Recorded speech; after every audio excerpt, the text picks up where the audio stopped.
안녕하세요. 우리는 오늘서부터 다시 신약 성경으로 넘어와서 고린도전서에 대한 말씀 가지고 함께 은혜를 나누기 원합니다. 고린도전서는 사도 바울이 정말 하나님의 말씀으로 변하기 원했던 교회에 대한 소망이 담겨 있는 말씀이죠. 그래서 가장 문제가 많은 교회지만 그럼에도 불구하고 그 바울은 하나님의 말씀과 교훈으로 이 교회가 교회답게 서기를 원하는 마음으로 편지를 보냈던, 고린도 교회에 보냈던 내용이 바로 이 고린도전서다, 이렇게 볼 수가 있습니다. 우리는 먼저 이 고린도서의 배경을 오늘 목적을 그리고 여기서 주신 은혜를 살펴보기를 원하는데요.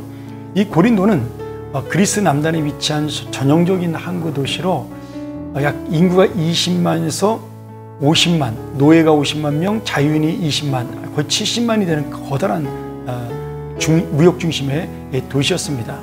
그래서 이 무역이 발달한 곳에 물질이 많은 것처럼 굉장히 큰 부유함을 누리고 있던 도시였죠.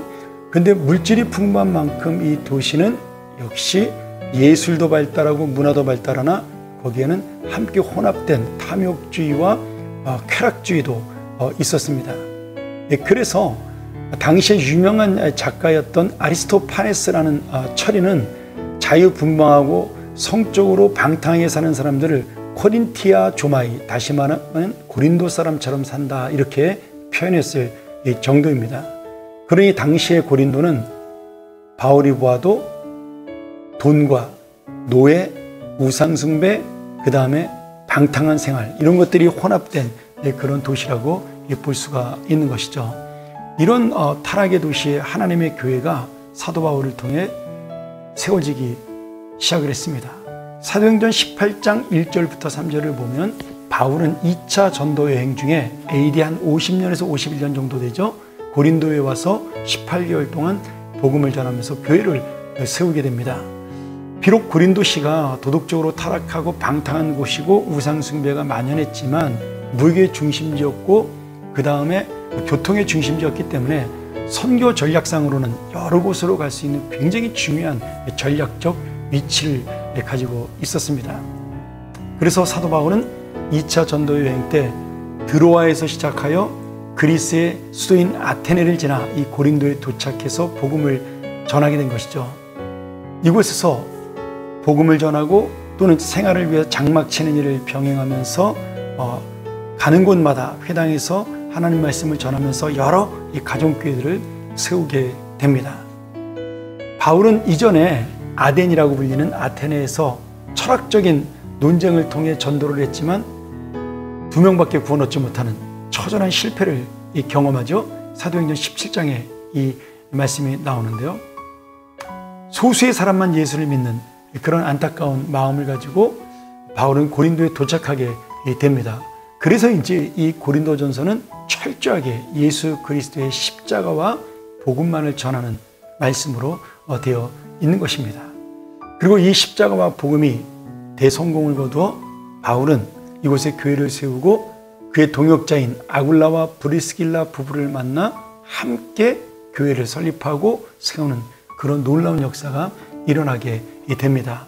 나중에는 교회가 커지면서 마게도냐에 파송되었던 디모데와 실라도 이 고린도 교회에 복음 사역에 합류하는 그런 일도 일어나게 되죠. 바울은 처음에 유대인과 유대교로 개종한 헬라인을 중심으로 안식일날 회당에서 강론해서 복음을 전했습니다. 그러다 유대인들이 반발해서 이방인 회심자였던 디도, 유스도의 집에서 복음을 전하게 되고요. 그곳에서 많은 사람들이 예수를 믿으면서 고린도 교회가 설립이 됩니다. 사도행전 18장 4절부터 나오는 말씀이고 고린도전서 1장 14절 16절에 나오는 말씀이죠. 문제는 사도 바울이 사역을 다른 곳으로 옮긴 다음에 이 고린도 교회는 사도 바울의 교훈을 따라가지 아니하고 여러 가지 문제가 일어나기 시작을 합니다.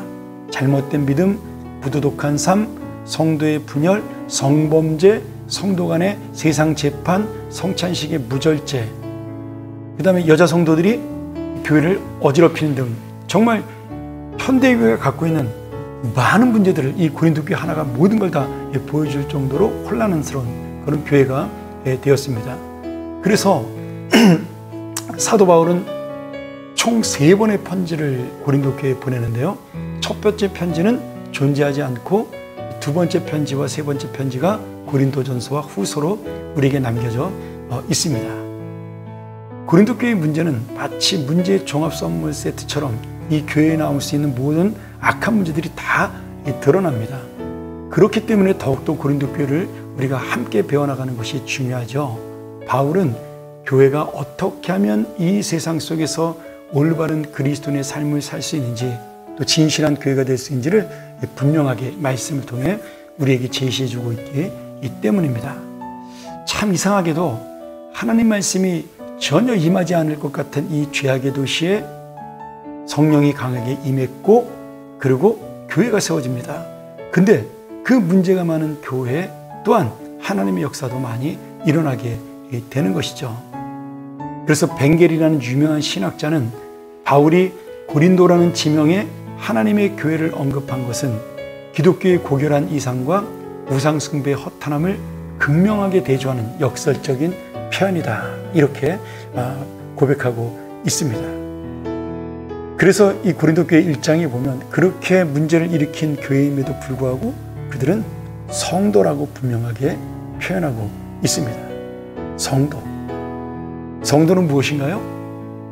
하나님께 속한 거룩한 백성, 거룩한 자녀입니다.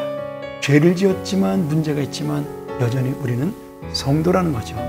또 하나는 하나님의 희망입니다.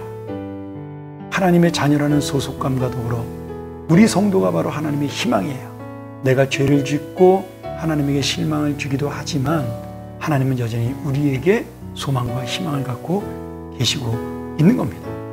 그래서 우리는 고린도 교회를 통해서 우리가 연약하지만 하나님의 성도라는 사실을 깨닫고 내가 진짜 하나님의 성도로, 하나님의 참된 소망이 되는 그런 성도로 살아가는 것을 깨닫는 것이 고린도 교회를 함께 나누는 목적이요 은혜라고 볼 수가 있습니다. 오늘 다시 한번 이 배경을 통해 우리는 성도인가, 내가 성도라면 하나님의 자녀로 내가 어떻게 살고 있는가, 나는 진짜 하나님의 소망인가, 그 사실을 마음에 담는 우리 귀한 시간 되기를 간절히 축원합니다. 함께 기도하겠습니다. 하나님 아버지, 오늘 사도 바울은 우리 같은 죄인을, 우리 같은 문제아를, 우리 같은 답답한 사람을 성도라고 말씀합니다. 내가 잘나서도 아니요, 내가 뛰어나서도 아니요, 여전히 죄인임에도 하나님께서 우리를 사랑하시고 하나님께서 우리에게 소망을 걸고 있기에 하나님의 자녀인 우리는 성도라고 믿습니다. 오늘 우리가 이 성도로서 다시 한번 고린도 교회가 아닌 진짜 참된 교회를 세우는 하나님의 사람이 되기를 소원하며 주님 앞에 이 말씀을 나누기 원합니다. 주께서 이 고린도 전서를 공부하면서 우리 마음속에 날마다 은혜를 받고 성도의 삶을 깨달을 수 있도록 도와 주시옵소서. 예수님의 이름으로 기도합나이다. 아멘.